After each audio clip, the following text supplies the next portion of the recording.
Special needs kids don't fail in school.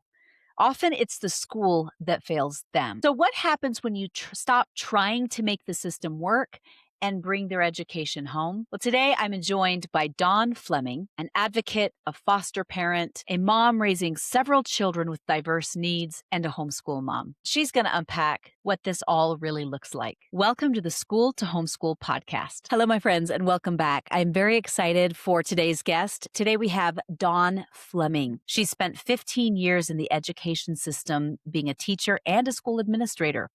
So she knows the system from both sides. Her work focuses on special education, family support, and advocacy. She helps parents and educators navigate IEPs, inclusive practices, and real-world strategies that support differently wired learners. Her work centers on practical, compassionate systems that reduce overwhelm and help families move from confusion to confidence. So, Dawn, thank you so much for coming on today. Yeah, thank you, Janae, for having me. I really appreciate your time today. I really like your podcast is such an interesting draw for me, right? Because I was one of those parents who was in the education system. I was there for so long. I loved it. Yeah. And then we left, right? Yeah. Right. But you So you were homeschooled yourself though, correct? I Tell was. me let's talk about your background a little bit. So super fun. I always say my mom was one of the original, like an OG Maha mom. That's awesome. She was canning, she had, her garden, she was raising all the things, and then the year that homeschooling became legal, which was 4th grade for me, she pulled all of us out and started homeschooling, and I Wow. actually so I was kinda, like, along the ride, right? So, kids didn't get to go to college early if they were homeschooled historically Yeah. and all this other stuff because there was really no rules around it. So she started like the early college program and just was Wow. kind of like she paved the way for a lot of families, which was really cool to see. I had a sister with a ton of special needs and saw her frustration with that system, living through it, going through it, all of those things as a parent and then also as a sibling. And then I ended up in the education system, helping other families with Wow. special needs children, growing programming. I merged school districts. Eventually, I had, pre K 12, tons of teachers, aides, therapists underneath me. And then my kids all started failing in the system. And we tried alternative schools. I even helped launch a private school and Mm. still no success. And so I said, well, I have all the tools, I have all the training, I have all the expertise. Like, I'm just going to make it work. I have to fill these gaps that my kids have, and I know how to do it. So I'm just going to do it. So how old are your kids and how many kids do you have? So I have 5 kids, and they range in age from 8 to 1. Wow. So, and 3 of them are school age. Yeah. So I think it's interesting. What did you find kept being problematic while you were still in the system with your kids? It was very hard to say that, the services that are typical for special needs students, right, that normally support, I could just see they supported my kids barely enough to get Yeah. by. And I also saw then the fallout at home and before school. And I was like, you're barely getting by. You're making enough progress to say you're making progress, but there's so much more potential there. And the weight of navigating school, the social situations, Mhm. the length of the day, especially, was inhibiting even their ability to then, interact like in Boy Scouts or to do those Wow. extracurricular activities. So that was really, really hard to say, like, I know what you're giving my child is technically enough, but I'm seeing where it's falling apart in so many other ways. Yeah. So at what point when did you guys start homeschooling then? We started homeschooling this year, which was Yes. so much fun. So this was our first, I'm going to call it my inaugural year of homeschooling, which is great. The year before I'm going to say quasi homeschooling. I was running the charter school that a lot of my kids were at. And it was just still, even though I was in there, I was really ingrained into everything. My kids just were not able to thrive, right? Yeah. Like they just weren't. They needed that more individualized attention to really push them where their gaps were and really stretch them where you could see like they have a talent in this area. Yeah. How do you feel like your first year has been? I feel like most homeschool first year moms, even though like it's funny, my mom lives with us. So I have this great resource right next That's door to me all awesome. the time, which is great. But she always looks at me. She's like, "Oh, it's your first year. It's fine." And you're crying and you're like, "This was a terrible day. Like I'm just how am I this is not working. This is not effective, blah blah blah." Then you have weeks where you're like, "Oh my gosh, this was so wonderful. I'm so glad I'm doing this. My mom heart feels great. They're making progress." But I think it's one of those you have to learn just like with parenting, there's ups and downs. With Yeah. homeschooling, there's ups and downs. And it's just 10 times harder when it's your own kid.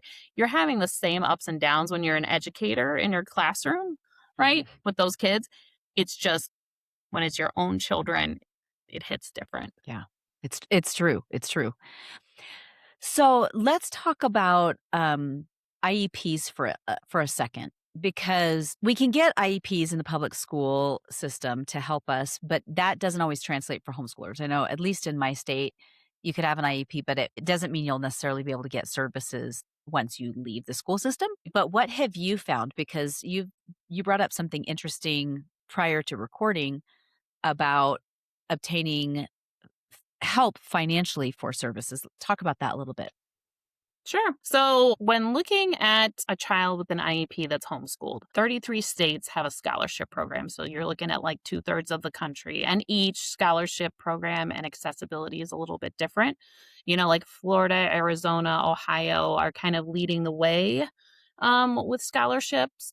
And, we reside in Ohio. So, I think we're a little bit ahead of the race, but it's good because I think a lot of the states are watching what's happening, watching what's going on. For example, my child with an IEP, he has autism and he has access to around $32,000. This covers work with an intervention specialist, an occupational therapist, and a speech therapist. So throughout the week, he then has access to those individuals.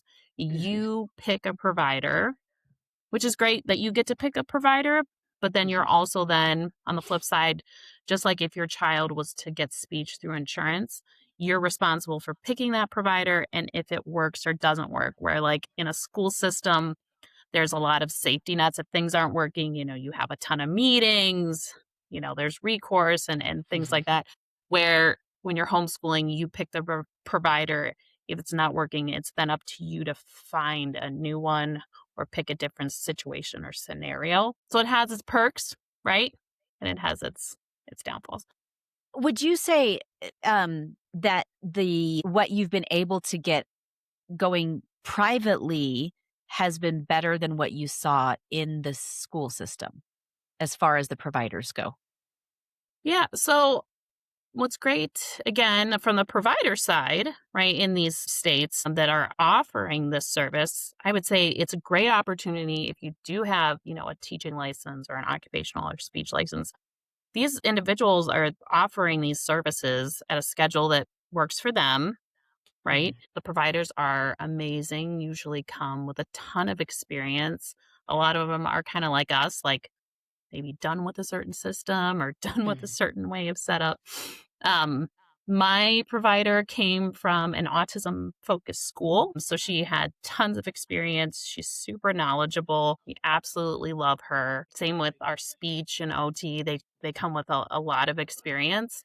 Um, and again, given the different setup, we actually took his progress reports from like school and then from this school year and did a data analysis, and he's learning between zero point 0.5 to 1.5 times faster than he wow. was in a typical school setting.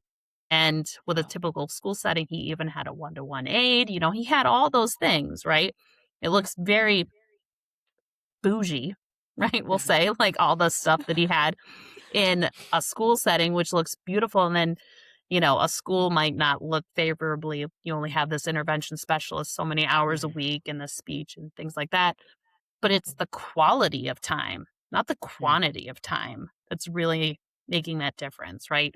The people that are working with him are able to really make that environment and the instructions so specialized for him that he's thriving instead of just, Yeah. again, making enough progress to get along. Wow. Do you feel like because I've noticed I have a niece who worked in the schools and, she's a speech language pathologist, and she's like, "Oh, I much prefer working in the private sector because, number 1, I Mhm. don't have this never-ending caseload. I'm able to really focus on these Right. kids and spend more time with the kids than I was in the schools." Have you noticed the same type of thing happening for your son? Yeah, because what's great is, like you said, the never ending caseload is always an issue in public schools, right? Like you start off the year with having like a manageable caseload, and when you work in a school, somebody moves in and this person moves in. And by the end of the school year, your caseload is so big and your classroom's about to burst. Where Mhm. with our providers, they're like, nope, we've capped it. This is it. This is the amount of kids we're taking. This is so many hours of service that we're going to be able to offer. And it makes not only it manageable for them, right, which Yeah. makes them a better, right, resource for your child, right? They're not overwhelmed, they're not overloaded, they're not, you know, at their wits' end. And Mhm. then, my kid gets the quality time that they need. On the other side, for example, like in my child's IEP, he gets maybe say 100 minutes of specialized reading or 100 minutes of math. When you're talking my kid gets 10 hours a week of one-on-one with that instructor, he's getting infinitely more time, Yeah. right? Plus, we're homeschooling him when he's not there. So, I mean, just the amount of quality instruction that he's exposed to in a less stressful day is just Mhm. it's not comparable. So, Mm. So, when you were still in public school, even last year, you said yeah, that even in the charter school that you were working in, um, they were not able to cater to him and your other kids the way that they needed. What are you able to do now that they couldn't do then? sure. So, I think when you're a homeschool mom, right, you have the luxury of really tailoring those lessons. Like, Mhm. for example, my other child he has very severe ADHD, but he's really into Mr. Beast and Crunch Labs. He also loves like really old literature, like Tom Sawyer and Call of the Wild. So awesome. So last night, I made an entire lesson plan using Mr. Beast format for Call of the Wild and made an entire unit study just for him on that particular item, right? Oh my gosh, that's awesome. So those are the things, again, when you have even in a small, so like the charter school I was in, there was 20 kids, which is really kind of like a dream caseload, like, right, for most teachers. It's still really hard to do those individualized pieces. And again, like my daughter, she's technically 5, would be a kindergartner. She's reading at a 3rd grade level. I've been able to really jump her through a reading curriculum at her pace that in public school or a charter school, it's just not possible to do those things. But I can really tailor those lessons individually to each of my kids and really kind of like pull in their interests and jump them through. So I think it's such an amazing like experience to really be able to see them kind of like light up and really love their learning. How how have your kids liked it? Like, what was their response when you said you were gonna pull them first, and then how have they been since? So that's always like an interesting thing, right? Because I remember going from public school to homeschool and I loved it. Like I thought it was Mhm. the best thing ever, right? Oh, I was that's like, I don't awesome. want to Yeah. get up and go on that bus. Like, I didn't miss it at all. My kids, they were okay with the idea. Their biggest thing was their friends. And one of my kids said he's desperately going to miss recess. Like, that was his, like, pain and agony. He's like, "But what about recess? I need my time at recess." And I was like, "Well, you can have a lot of recess time if you're a Guess homeschool." what? You're at home. We've got the backyard.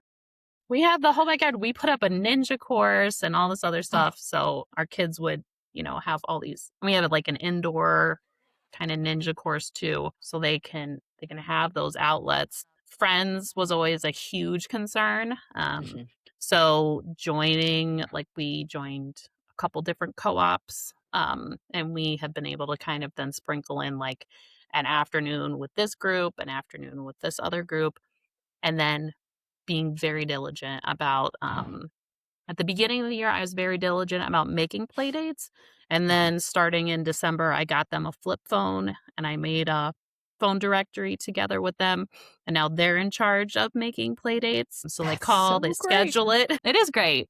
It's really fun to, like, listen to them leave a message and how to make a better message and how do you schedule a play date.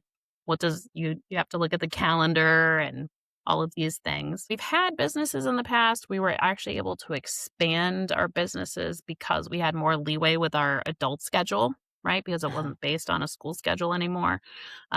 So we actually spent like a month on an adult business trip. Our kids came along with us.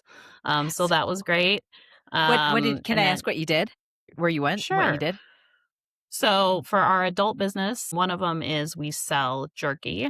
We sell it Uh-huh. online and we also sell it at big events. And we actually took the month of like November and found a bunch of events down south where it was nice and warm and it was snowing up here in Ohio. And we said, look, we're going to go for a whole month.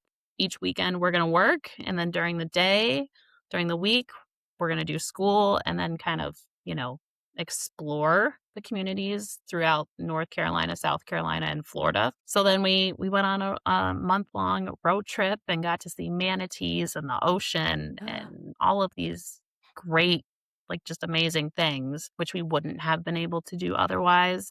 And even my son, he went on a business trip with his dad today. And this morning he's like, I love being homeschooled because I can work on my business and I can go on vacation and I can get my work done. So Wow. Do you feel like those- it's affected the relationship with your kids? yeah.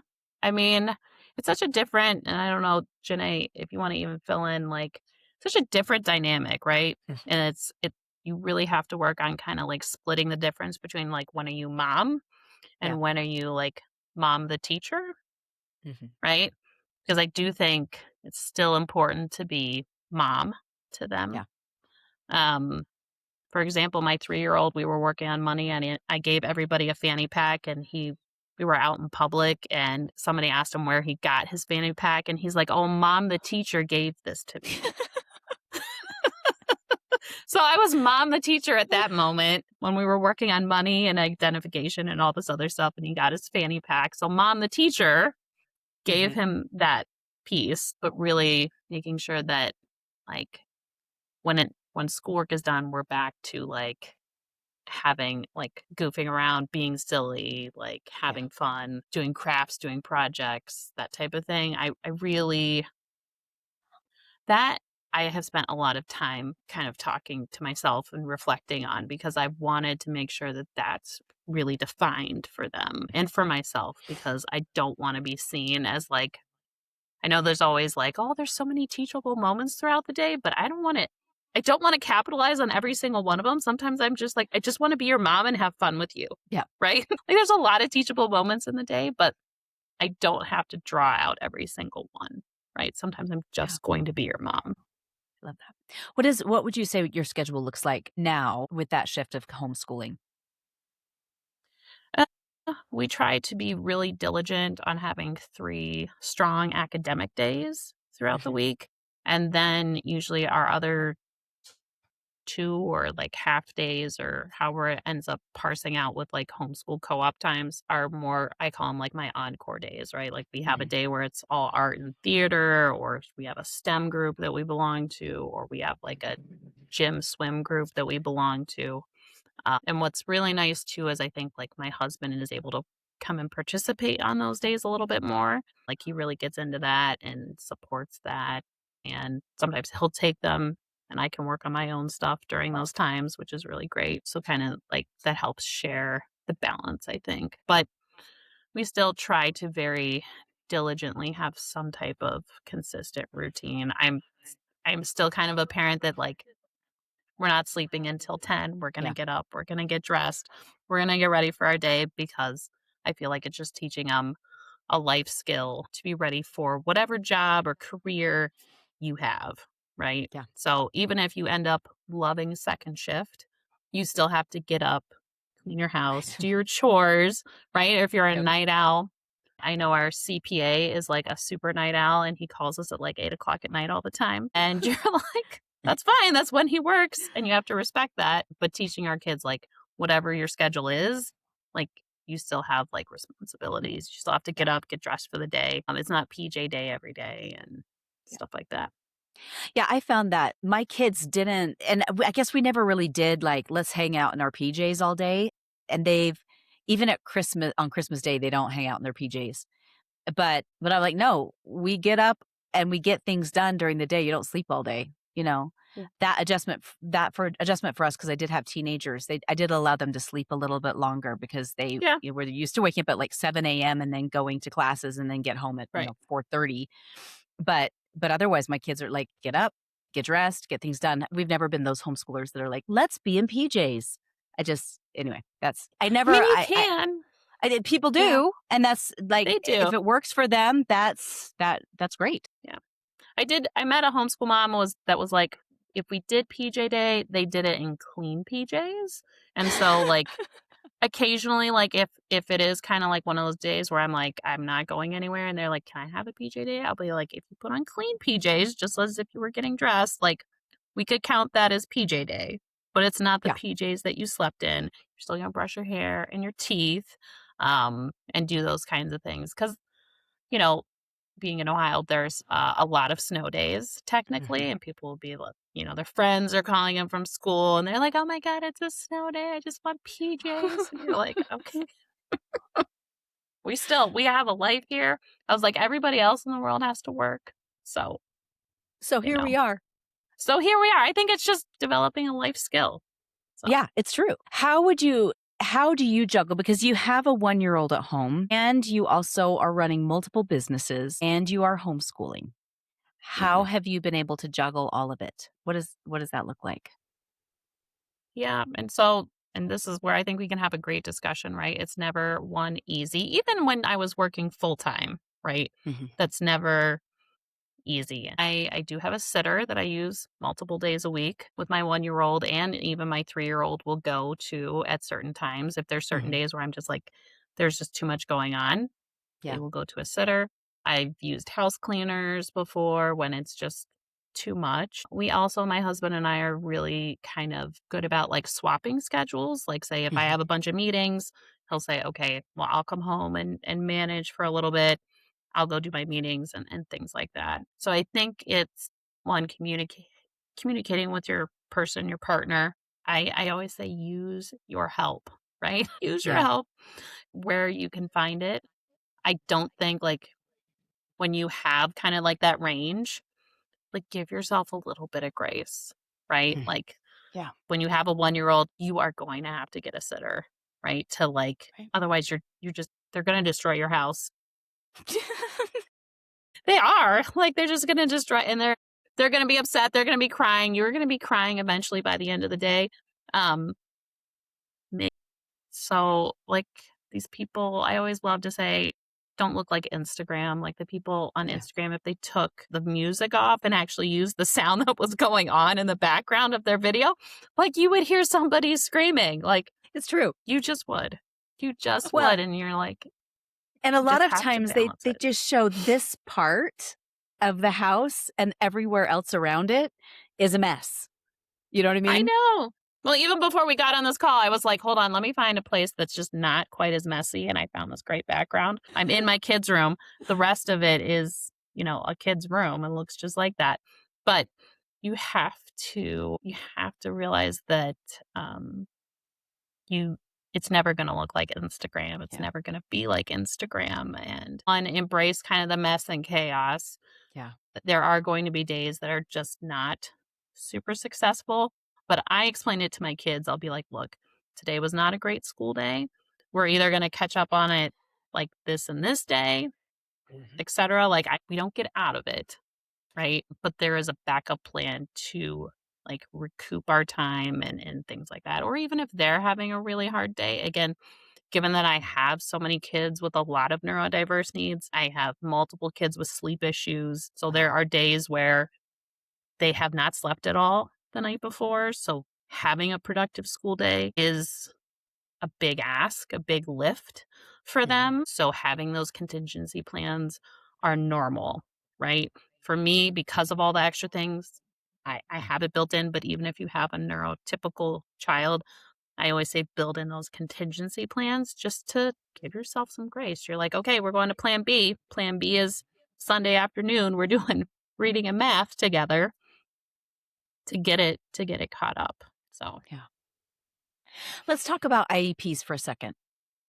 yeah. For parents who want to get IEPs for their kids and where the states that do offer services, what do they need to do to get an IEP as a homeschooler? And then how do they find scholarships? Yeah. So that's a big question with a lot of steps to it. And it's always interesting to see how a district reacts. Some are really lenient in how they approach homeschoolers, and then some are much more stringent. They want to see a lot of data. Again, given like the background of a lot of your listeners, they understand data and what to present Mhm. to a school district to show a lack of growth in whatever area they're concerned in. Um, Families also have the choice to do an evaluation privately through, a medical system of some type, Mhm. right? A psychiatrist, things like that. And they can always present those findings to the district. Um, I will say districts don't have to legally accept those findings. They Yeah. can reject them. So I generally say go to the school district first. Say you write a letter stating that you want your child to be evaluated. The district is legally required to meet with you within 30 days to discuss Okay. whether they will evaluate or won't evaluate. That's where, again, you try and bring as much data to the table as you possibly can to show your child's needs and Mhm. gaps. Um, from there, if they agree to evaluate, they have 60 days to do an evaluation with your child and present the findings to you. So, again, a lot of times the kids have to come into the school to be Mhm. evaluated. Generally, they will not come into your home. So you're going to have to work with the school district on times and schedules and things like that. Once they've presented to you the findings, if they've agreed that your child meets the definition of a child with a disability, they then have 30 days to provide you with an IEP, an individualized education plan. And that, I always call that the meat and potatoes document. That's where your goals are, objectives, accommodations, Mhm. modifications. That's where those items live. From there, if you're a homeschool family, and I'm just going to use the state of Ohio as an example, but I know like Florida has a similar system. There is a directory basically of scholarship providers, and they break them down by geography. So Okay. by county or whatever. And then you search for the systems. Again, it's you, just like if you've got a provider from a medical organization, you have to call, you have to see if Sure. they're accepting people. You have to send them whatever paperwork that they're requiring, and things like that. So it can be, right, a very lengthy process, right? 30 days to meet, to discuss an evaluation, 60 days to do the Mhm. evaluation, 30 days to get an IEP.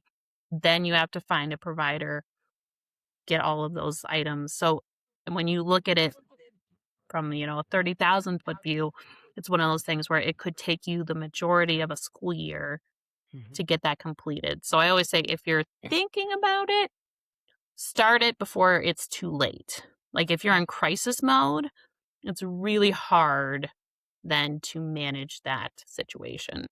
Now, do you know if 30 and the 60 days is a federal thing or is that That's a state by federal. state? That is federal? That's Okay. federal. Yeah, so that would Okay. apply to anybody. Yes.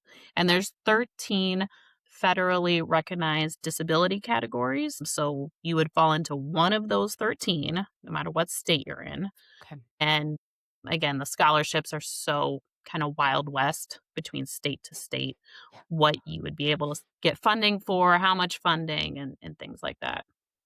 So, Wow. What are some other things that new homeschoolers with neurodivergent kids, what are some things that they can do to help best educate their kids at home? yeah. Like what are some Most things of it. you do? What are things that I do? And it's so interesting because I feel like it's such a it's built into the ecosystem of my home, so I just have to think Mhm. about this for a second because and this is where I think, like, your toolkit as an educator comes out, and I know they say don't bring school into the home, but I think you have to bring some structures into the home, Mm. right? I think those structures of, like, getting up, getting dressed, having a schedule are really important to neurodiverse kids, even though they seem to buck them a little bit more, right? Like, Mhm. they're like, "I don't love the schedule, I don't," and that's what maybe one of the reasons why you were homeschooling is because there was so much fight. Um, but if you eliminate the structure, there's even more, right, behavior issues that Mhm. are gonna come about. Um, I kinda like the example I use with my son with the Mr. Beast things. I am really hyper vigilant on tailoring items to their interests to Mhm. keep them engaged on things they don't love. For example, like that particular item is on writing. Again, my kid does not Mhm. love writing. It's not his thing. So, tailoring their items to their specific interests is huge. I also think you kinda have to divide the line a little bit on that because Mm. not everything in life is gonna be tailored to their interest, Yeah. right? So, where they excel, try and use, like, some of your more typical resources. Don't, reinvent the wheel. Like, for example, my kids are great at math. We use the math curriculum kinda as is. Mhm. We come up with games and things where there's weaknesses just like anybody else would, but Mm. I don't kinda go overboard with those things. And I know my listeners are like, "Which curricula do you use?" I get that question all the time. "Which one?" Which one? There's so many. Oh my gosh, and I Yeah, think over just 73,000 actually. oh, yeah, just Sorry, 73,000. 7,300, not 1,000, 7,300. Yeah. And it's funny because, like, again, I was homeschooled the first year it was legal. So I was like one of those, like, a Becca Saxon math kinda Mhm. kids because I think there was, what, a Becca Saxon math and maybe Bob Jones back then, Yeah, right? There I was, think that was like, it. 4. You get 1. You get 1 choice, You sorry. get, like, 1 choice. You get 1 choice. So, yeah, and it's funny, just like any other educator, right? Like, when you worked in a school, there was curriculums that you loved, right? Mhm. And there was ones that you wanted to burn on a daily basis. And as a homeschool parent, I also think, like, and again, I've only done it the first year, but some of the stuff I was like, "I love this." Some of Yeah, the stuff, I opened it up and put it back in the box and returned it. yeah. I was like, "This is awful," right? And, just like any other curriculum, even if you buy this beautiful curriculum and you really love it, like, I love All About Reading for my one kiddo because it's OG based, and, again, the science of reading is super important for a kiddo like them, Mhm, but you still have to supplement, right? mhm. There's no curriculum out there that is perfect or is gonna cover all the gaps because your kid is gonna run into some issue, and, of Yeah, course, that's the one where they don't have an extra game or a resource on that chapter. Like, it never fails right, every time. every single time, and you're like ChatGPT, like, "What could I add to this to make this help? They don't understand this part." I use curriculum, but, I mean, I use assessments too, like standardized ones, like MAP. But then the other big piece of my curriculum that I think is huge, that I get a ton of buy-in from my kids, is I actually have, like, a life skills checklist that teaches time management over so it's a multi-year checklist. Mhm. I started this in my charter school, but I've carried it over. Did you create this checklist yourself? So I've modified it. So I actually went and saw, I don't know if you've ever heard of Alpha School. Oh, yes. Yes. Yeah. So I went, Yes. yeah. So I went down and toured Alpha School. This is about 2 years ago now. And so they are big on their 2 hours of academics, AI platform. And then the rest of the day is like hands on learning projects, things like that. Mhm. So they have these checklists um, that do multiple things. One, it teaches life skills. Two, it teaches like project management and time Mhm. management. So, say like the checklist for my kids is meant to go for at least 2 to 3 years. So, when you see Hmm. this list of items, you're going to check off the ones boom, boom, boom, boom, boom. I've already got some of this stuff. Some of the other items, are going to be really hard. So you're going to have to make sure that give yourself enough time, right, to learn them. And then some of them are going to be like, well, I can do that. That's pretty interesting. But I use that more as like, I'm going to say my grading tool, right? Because Mhm. if you can do those things, one, you're incorporating, like you said, the 3 R's, reading, writing, math, into all of that to get those items done. Yeah. But there's a lot of functional pieces in there too. Like the one that I created for this year included recognizing poisonous plants in your area, Hmm.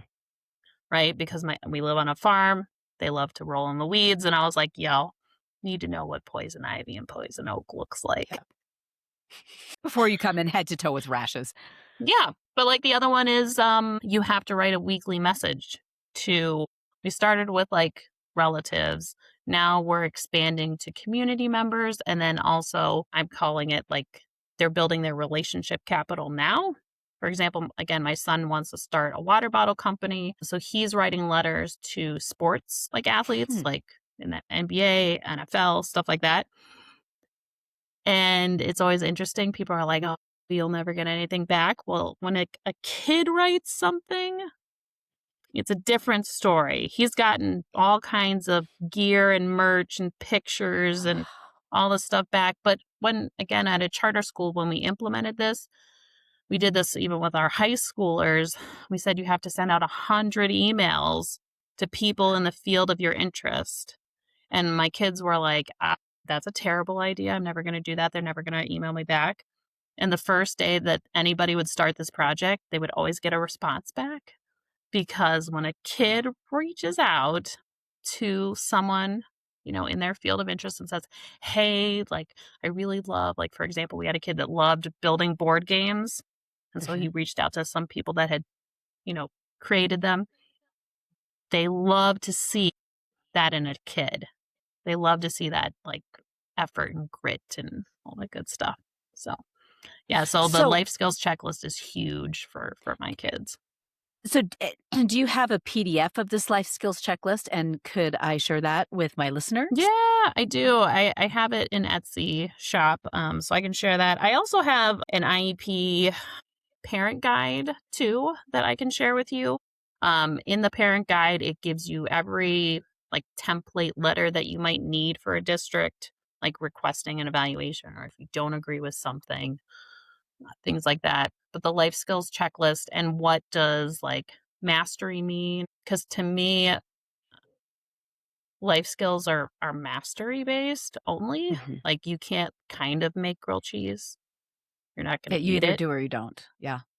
Yeah, you can't kind of recognize poisonous plants. You can't, right? Like you can't Right. kind of manage your money. Like you have to manage your money, right? You have to understand Right. all of those pieces. So really learning, right, what mastery is. So what are some other things on the life skills checklist? I think this is really fascinating. It's really cool. Yeah, life skills checklist, I think. And it's I mean, I have this great PDF on Etsy, and if you buy it, that's wonderful. I love you for it. But I think it's a great concept. So, for example, I break mine down into reading and math that would kind of span a 2 year gap. We talk about social and emotional. Like, for example, one of the things is like for my kids, they have to try 3 ways before they ask, right? So, Hmm. building that perseverance, grit. There's a public speaking piece in each. kids life skills checklist. They have to be able to Oh, give some type of speech in a meaningful format, right? So what's meaningful for like a kindergartner or first grader? Having a conversation with your family or, you know, maybe a newly acquainted stranger, like, hi, my name is Carter. I live here. I love this, this, and this. Um, but it obviously expands exponentially, right, as you get older. Um, there's writing in there. There is a ton on social interactions with other people, so taking turns, being able to teach somebody a concept, um, financial literacy. We start that in kindergarten too. that's We also awesome. start with like volunteering and give it. I call it the giving muscle, right? So how can we give back? And I start with community service in kindergarten. Wow. Um, So just again, being aware of your community, their needs, things like that. Relationship capital, again, is another huge piece. Us as adults, we always struggle with relationship capital because it's not a habit that was ever taught or built into us. We use relationship capital to get our car fixed, right? Like when your car is broken, who do you call? Mhm. Who's a good, engine repair place? You call a Mm. friend, right? If you need another job, you ask your network. If you're looking for a house, you find a realtor that somebody liked to use, right? When you think about your life, relationship capital really can run the ship. So, teaching our kids from a very young age how to build that network of people around them to be successful not only in life, but work, and family is a huge, huge piece. So, Love that. What is one thing that I haven't asked you yet that you wish I would have asked you? yeah.